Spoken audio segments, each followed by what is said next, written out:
Mistweaver Monks are currently going through one of their best iterations to date, and while the meta is favoring other specializations, such as Disc Priest or Resto Shaman, this class still has a lot to offer and a very complete toolkit for you to take on every challenges in Mythic Plus.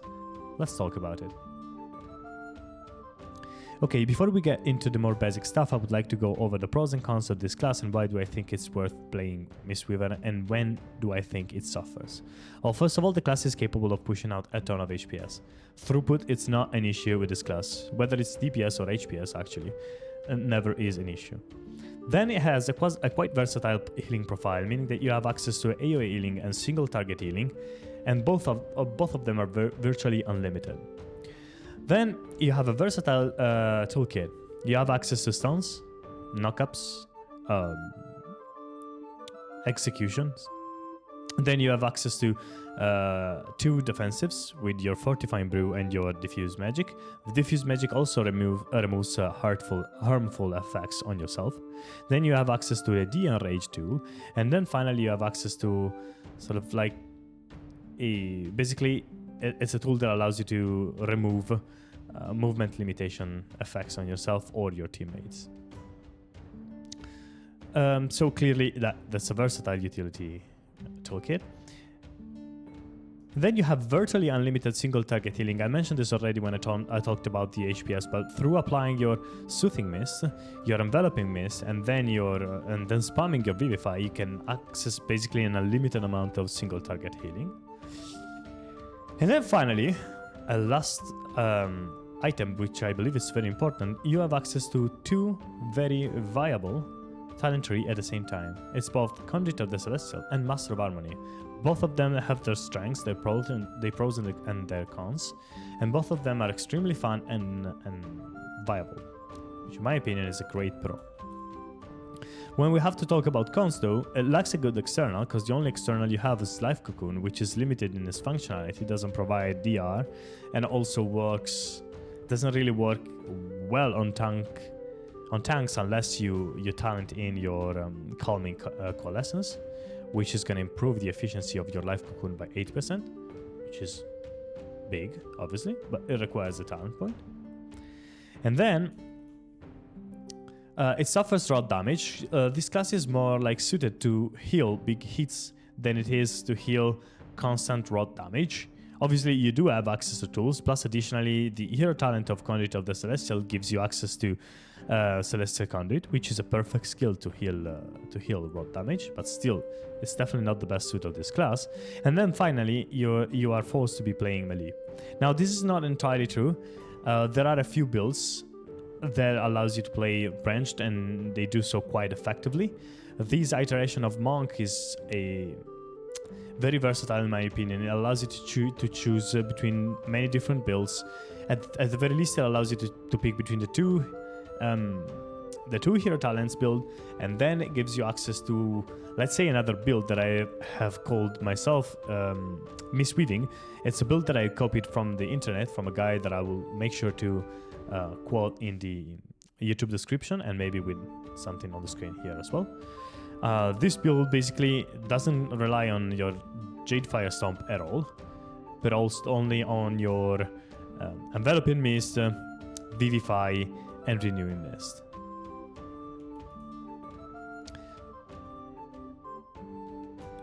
This build does a surprisingly good job at pushing out HPS. It doesn't rely on you standing on your Jade Fire Stomp, and also helps making your party feel very comfortable with your HPS and your throughput. The single fact that this class has access to all these different tools make it, in my opinion, some of the best healers that you could pick for a PUG environment. Now, since this video is not meant to be a guide because I do not have enough experience to push out a guide, I will still go through your talents, but I won't spend too much time discussing stuff like gear builds or statistic or stats or your secondary stats in general. Throughout this build, you have access to a couple of very interesting tools, in my opinion. So I did go for a build including Soothing Mist because I like to have access to the single target spam, Vivify spam. Then it gives you a very short range, but with a relatively low cooldown interrupt on Spear Hand Strike. Then you do have access to your Transcendence. Transcendence is actually a very cool tool because it allows you to put down a copy of yourself, and then whenever the situation requires it, you can just TP to your copy. That's very useful, for instance, in situations like last boss of Arakara. Then I did talent in my Fortifying Brew and my Diffuse Magic because I do like to have access to both the defensives. I did go for the more effective Strength of the Spirit to have access to a better Expel Harm. Not much because of the damage itself, but because of the fact that it basically allows me to stop thinking about healing myself. Like if I survive any hit, then I can heal myself through Expel Harm, and I don't have to dump any utility on myself. And then I did go for my Improved Touch of Death to get a little bit of damage, and then Lighter Than Air because it's, you know, helpful to just move around. Additionally, there are other pretty cool tools like your Ring of Peace that is going to provide a very cool knockback.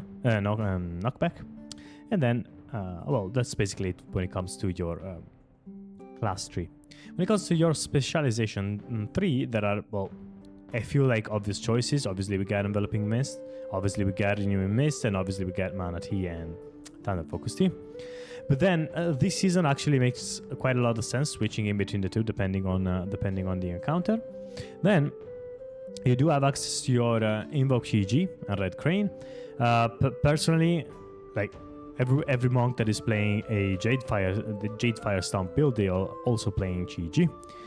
It provides a cool shield when you're casting it, and then it makes your Blackout Kick to be so much more effective both in dealing damage and providing heals. It is actually, since I get the shortened version of Chi, I think of this as a mini cooldown. I noticed that quite a bit of monks, including myself in the beginning, I was like using these tool not enough. I was like thinking about it as a big cooldown, and I was holding it and holding it and holding it till the point where it actually became useless. And so I started using it way more, and it's so much more effective. Now, after the last changes, this talent right here, Jade Empowerment, has become very effective because it increases the damage by 800% of your Crackling Jade Light whenever you're casting it after your Thunder Focus Tea. So for instance, if you were to cast your Thunder Focus Tea right now, you would see this sort of buff popping up right here, and if you were to cast your Jade Fire on, say, this guy right there, it would deal 8 times as much damage, and plus it would also increase the number of targets hit, and thus basically it turns into a great cooldown both for healing and damage if you are fighting in an AoE situation. It's not that effective if you're fighting on a single target, but still it's there and it's an option for you to use. Additionally, it doesn't take anything away from your Thunder Focus Tea, which still empowers one of the following skills. It empowers your Enveloping Mist, your Renewing Mist, your Vivify, or your Rising Sun Kick. I have recently switched to this right here, this passive right here, Peer into Peace, mainly because I'm trying to figure out how to handle a few mechanics here and there that put out a couple of debuffs at the same time, like the first 2 pulls in Dawnbreaker or the last boss in Siege of Borealis. So having access to, basically what it does is that it reads 5% of your Hovering Dawn onto the targets with Soothing Mist is spread to 3 nearby injured allies, which is cool but not necessary. What really changes is that Soothing Mist now follows the target of your Enveloping Mist and Vivify, and its channel time is increased by 4 seconds. Basically, it means that if I know that a specific mechanic is coming out, say like the 2 debuffs on the last boss of Siege of Borealis, I can precast my Soothing Mist, and as soon as those 2 debuffs come out, I can just start spamming my Vivify on both targets, keeping them healthy, dispel one, and then I can just actively focus on the remaining one and be much safer much safer that way. Obviously, I still need to be still, which is irritating, but you can work around it. Like, you can place yourself the proper way, just precast your Soothing Mist, and be effective with that. Not many players pick this option. It's definitely not a mandatory option, and it's probably like a noob safe option that I'm picking myself up just to find a way around a couple of different situations. But it's an option. It's for you to pick it. It's there, and it works really well. And finally, we got Shalen's Gift. Shalen's Gift is a ginormous cooldown on like a 45 seconds, which does nothing but it does nothing but casting a similar, like a single target, like a party-wide healing on everyone and restoring a good chunk of their health. Its effectiveness depends on a stack. The higher the stack, the higher the efficiency, and that is another very common mistake for newer Mistweaver monks, including myself. We tend to wait till we have 8, 9, or 10 stacks, but actually, like, you can make good use of it even with just 5 stacks or 6 stacks, depending obviously on the situation. And that's basically it. Like, this is an overview of the talent. There is so much more that you could say and you could argue about different builds, but again, this is not a build. This is just meant to be an overview, and that is I believe it's a good starting point. When it comes to the playstyle, the class is incredibly fun in my opinion because it has a good mix between moving and staying still. Then it has a lot of options for you to fight melee range, but it also doesn't let you down when you're fighting longer range. Then it has, I believe, a very entertaining way to mix up your damage and your healing, because your healing maintenance rotation still requires you to deal damage through your blackout kick and your simple combo. See, every time that you cast your Tiger Palm, you stack 2 stacks of blackout kick, as long as you are teaching of the Ancient Monastery is called, but basically it improves the effectiveness of your blackout kick. That's true only if you're standing on your Jade Fire Stomp. And then whenever you cast it, it both deals damage and heals target. And it cleaves. And the amount of cleave is dictated by the amount of stacks that you have of the the teaching of the Ancient Monastery. And finally, you have your Blackout Kick, which extends the duration of your through Rapid Diffusion. It extends the duration of your Renew and Mist buffs that are given through your Renew and Mist.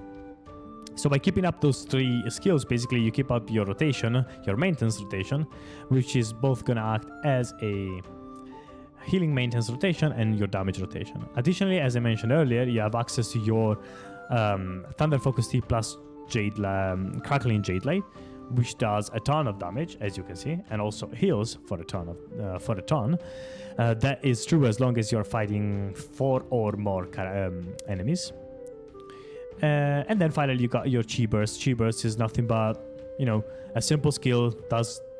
Since it's uncapped, it deals quite a bit of damage when you're casting it through big pools, but it's sort of useless when you're casting it to smaller pools. The purpose of that skill usually is that since its effect is triggered both on your allies and your enemies, it gives you a good chance to reset your cooldown on Jade Fire Stomp. So say that you cast your Jade Fire Stomp, but then your tank is kiting the mobs away, you're not standing on your fire anymore, your Jade Stomp fire anymore, and you need to reset it. What you can do is that you cast your Chi Burst, and if you're lucky enough, you can reset your Jade Fire Stomp.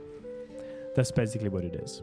So, the playstyle of this class basically consists in alternating your maintenance rotation with your cooldowns. Let's talk about the cooldowns. First of all, you got access to Conduit of the Celestial Conduit, which is a skill that pulsates healing and damage in a much smaller fashion, so don't be too hung up on the damage that it does, because it's really not relevant.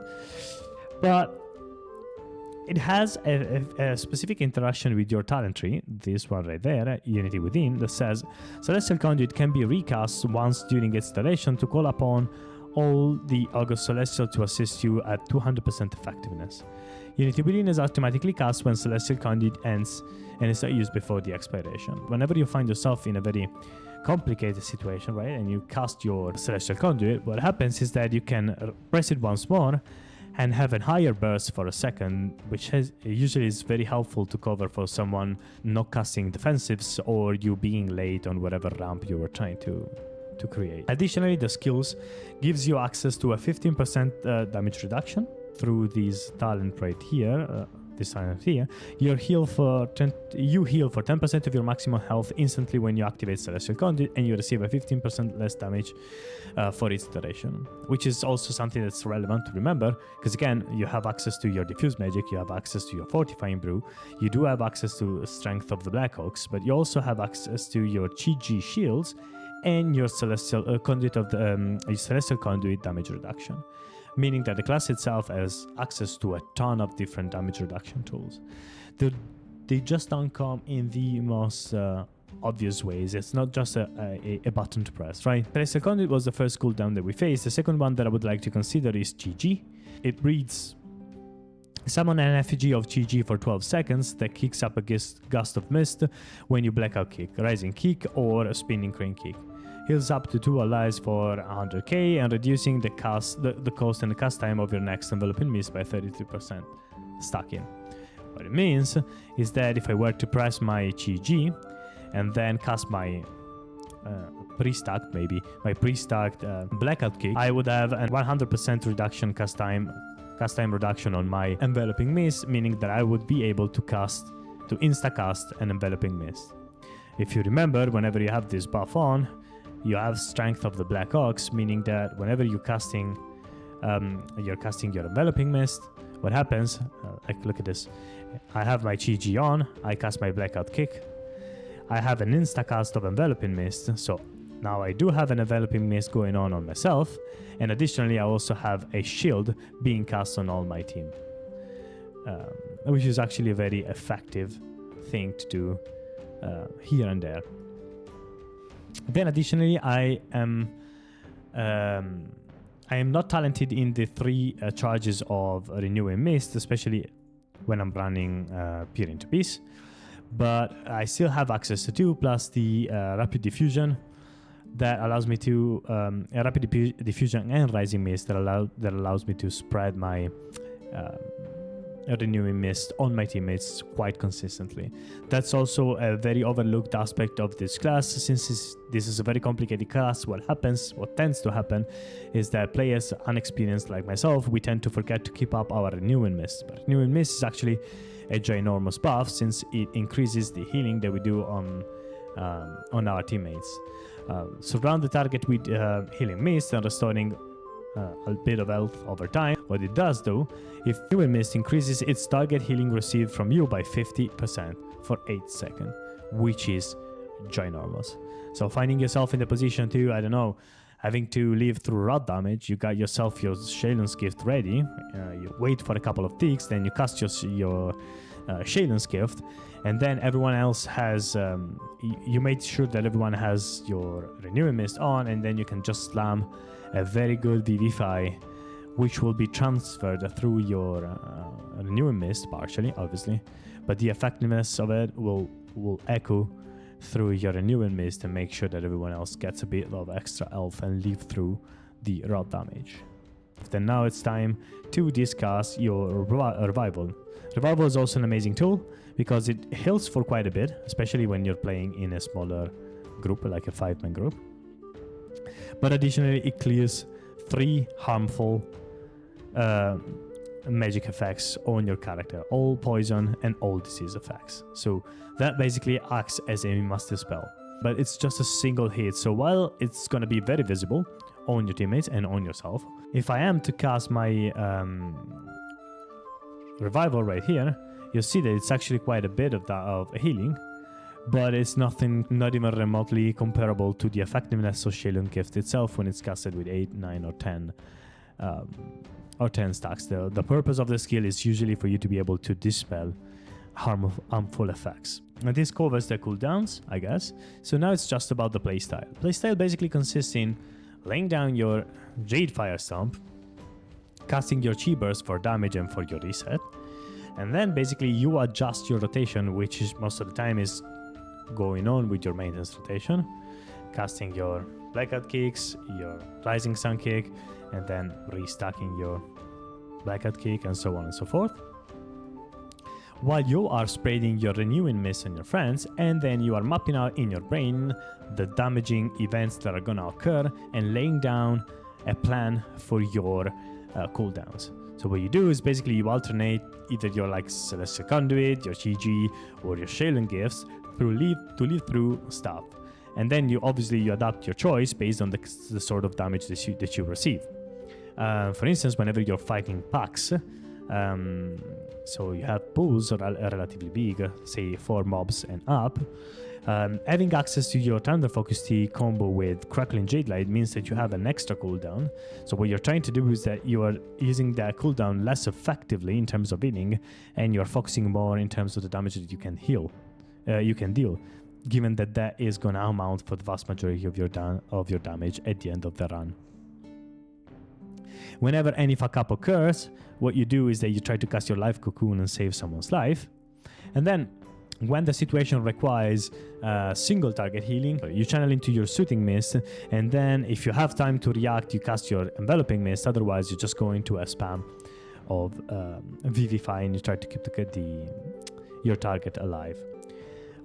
This class doesn't really suffer any mana at all. Like it's very mana efficient on its own, and then even if you do need to access some extra mana, you have your Mana Tea, which not only recovers a lot of mana, but also for a small amount of time it reduces the cost of your skills. Now that we have discussed the basics of Mistweaver Monk and we do understand a bit of how it works, why do I think that this class is amazing? Well, a few things. First of all, the output that this class can put out is just impressive. Either you're dealing a ton of damage or you're healing for a ton, that never feels like you don't have enough, right? And the same goes for your defensive capabilities. You do always have access to something to survive the situation, which is an extremely good feeling. Additionally, while understanding all the different shades of this class is complicated, the way it heals is very straightforward, and the cooldowns are very easy to understand. You have access to a big heal, you have access to a pulsating heal, you have access to an improved maintenance rotation, basically, and then you do have access to a master spell. Your cooldowns are very easy to understand and very simple to cycle. So to recap, the class is extremely tanky. It has very effective cooldown and very high output, whether it's damage or healing. It's very versatile and it has access to quite a bit of tools in terms of crowd controls and in terms of survivability. It doesn't suffer mana at all, and it provides a very entertaining gameplay. Specifically, when you switch over from Celestial Conduit to the Celestial to Master of Harmony, basically what you change in your class tree is that your talent is Secret Infusion for a bit of extra damage, because I always cast Rising Sun Kick after my Thunder Focus team. Then I switch into the Xiao Lessons, which is basically the way you have to make your Shalen's Gift more effective. Because what it happens is that when you shift from Conduit of the Celestial to Master of Harmony, you obviously lose access to your Celestial Conduit. And what happens is that you're trying to make up for it by gaining an extra charge of Thunder Focus Tea and by improving the effectiveness of your Shalen's Gift. If you read here, it says, each time you cast Shalen's Gift, you learn one of the Xiao lessons for up to 30 seconds. And the lessons are your spell and abilities deal up to 40% extra healing or damage. Lesson of the spells, your critical strike is increased by 30%. Lesson of fear decreases damage you take by 15%. And then lesson of hunger, 25% of all damage or healing you deal is duplicated over 4 seconds. Basically, since this is a rotating buff, what you do is that you just make your Shalen's Gift more effective. Again, I'm still running the Calming Coalescence to be able to have something for my tank in case the tank needs. I'm again still running my Fortifying Brew and my Diffuse Magic because I do need access to both. And what happens is that whenever you are talented into this build, you basically have access to a new resource, which is called Vitality. This vitality fills up while you do damage and you heal your friends. It charges much faster when you are healing. So let me just show you. You can fill it up. And then when you cast your Thunder Focus Tea, it basically starts to wear down, and you can spend that stacked up resource to either deal damage or heal your teammates. Since the vitality you can store is equivalent to your HP, what happens is that you end up storing 6 million of this resource that you can even turn into damage, into 6 million damage, or you can turn it into heals for your teammates and yourself. Playing Master of Harmony adds a layer of reasoning and thinking, which makes the class a bit more complicated and takes away one of your cooldowns, Celestial Conduit, which is a very simple and straightforward cooldown. So I believe that it makes this version of Monk more complicated. Additionally, though, it gives you an extra charge of Thunder Focus Tea. You talent into Secret Infusion either once or twice, depending on which other talents you pick, which is going to increase your damage by quite a bit. And it's going to give you access to 2 charges of Empowered Crackling Jade Light, meaning that your damage is going to skyrocket between reason.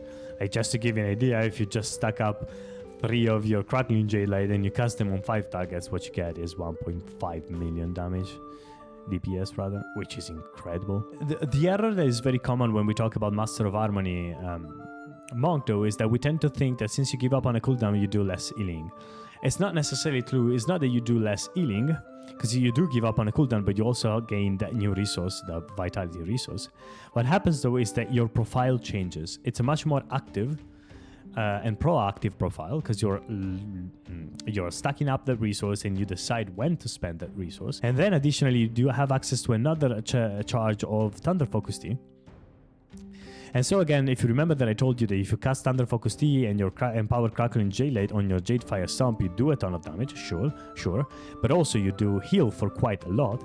So basically it changes radically your healing profile and makes you much more efficient at healing raw damage in pools with a larger count. As of today, the highest level of monks are both pushing with Master of Harmony and Conduit of the Celestial, and if you were to ask my personal opinion, again, remember that I'm not a high-rated Mistweaver Monk, so it's worth what it's worth, but my personal opinion is that the best approach would just be switching between the two, given the encounters, and just considering the class as a whole and not just sticking to one or the other playstyle.